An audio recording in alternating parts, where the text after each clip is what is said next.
Goes with this next guy we're going to talk about. Miami running back Raheem Mostert. He is the starter there. He's got a full grasp on it. Obviously, Jeff Wilson's probably the next man up, and Devon Achane, once he gets back from his injury, will definitely have a role in the passing game, and will have some change of pace because he's sneaky fast.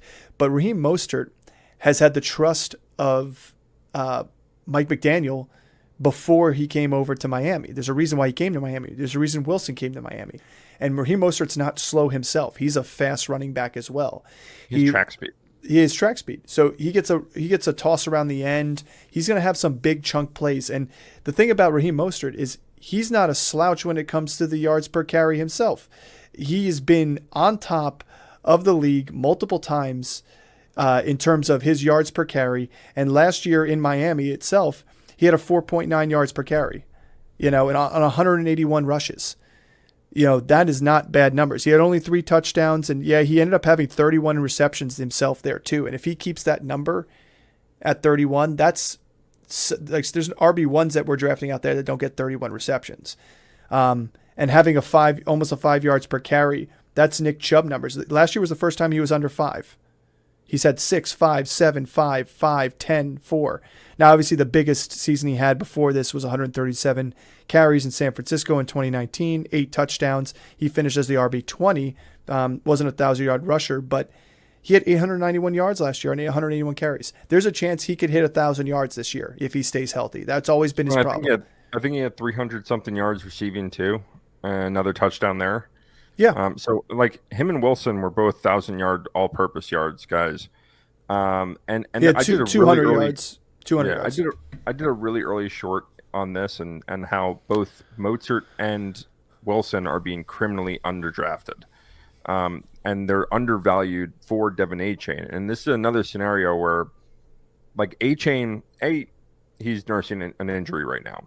But even if he wasn't, Achane isn't going to come in and handle the third down. He's going to handle the third down work. He's not going to handle all 3 downs. And I don't think Mostert and Wilson are either. I owned Mostert last year. I ended up getting him in the 14th round. You can go and get Mostert. He's going in most rounds around the 11th or 12th round. Yeah. And that's a steal because, again, he's going to be the starter in Miami on the high-powered offense. Yeah, he's not going to be your every week starter, but he could be your RB3. He could be a flex play for you. And he's a good, if you're going to round out your team, especially if you have some injuries, if you want a guy that you can plug and play, he's a guy that you can absolutely do that. Now, I will say this against Mostert is that he's going to be facing a lot of really tough defenses this year, especially front sevens. I mean, the whole AFC East, the whole NFC East, the front sevens there are no joke. So, yeah, that takes a little bit away. But again, the Devon Achane, he's so fast, and he's milliseconds faster than Mostert is. Mostert isn't a 4.5 guy. Mostert is a 4.23 guy. So what are we talking about? Fractional milliseconds. Well, the one thing I will say is he faced some tough defenses. Obviously, tough defense in the AFC East. He's facing the NFC East too. Some tough defenses, but he faced some tough defenses last year, and he still was multiple times inside the RB10. In fact, he had 3 RB10, an RB9, and RB12 finish on the season.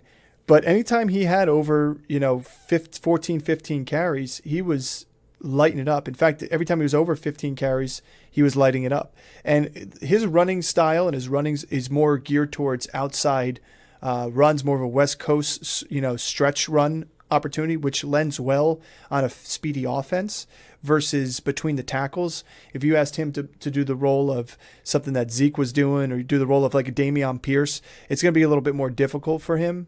But that's not the way they use him. So the way they use him benefits his running style. It benefits that offense. And don't forget, most defenses aren't going to be stacking boxes because they cannot let Jalen Waddle and Tyreek Hill loose. Right. So because of that, there's going to be some more open opportunities on this, especially in a play action. They run a bunch of play action, so it's also going to open up the run game. I just like him as my RB3 if you go 0 RB. If you as my RB4 as a bench as a first guy up because he's a flex opportunity if they start just feasting him and certain matchups might be good for you because obviously in standard scoring leagues, running backs are going to, on average, score more points than wide receivers. It's just, to me, a no-brainer. The guy is finishing, I think he finished 20-something last year. He was 27th last year, but he's not being drafted as the 27th running back again this year. He's the 47th running back off the board. So let me say this. He's 4 running back spots in ADP above Kenneth Gainwell. He's 5 above Roschon Johnson. Both 3 guys, like the number 3 guy on the depth chart in their respective offenses. Well, all the hype out there for Gainwell is saying Gainwell could be the guy there. That Philly backfield is a little scary, but still, the Roschon Johnson's a perfect example.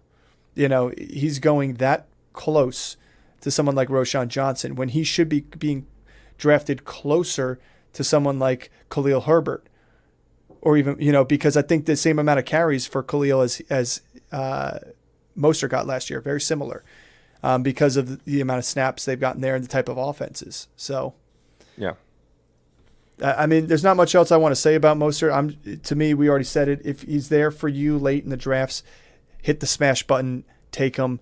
Especially if you go 0 running back and you get someone like James Conner, then you get Khalil Herbert in the 9th, and then you get someone like Mostert in the 11th. You're going to be happy with your running back field, because you better be happy about the rest of the team you did when you decided to go 0 running back. And then if you go running back heavy and you get 2 solid guys, and then you're just not happy with the value of these other guys, and you get a Herbert or Mostert that fall to you in those other rounds, take them over the receivers there, because you're not going to find better value at running back in those late rounds besides these guys. Right. And Tank Bigsby would be another one deep in this that we like too. Right. We're not going to get to him today. But that's because he's not a starter. We're talking about RB1s for their offense.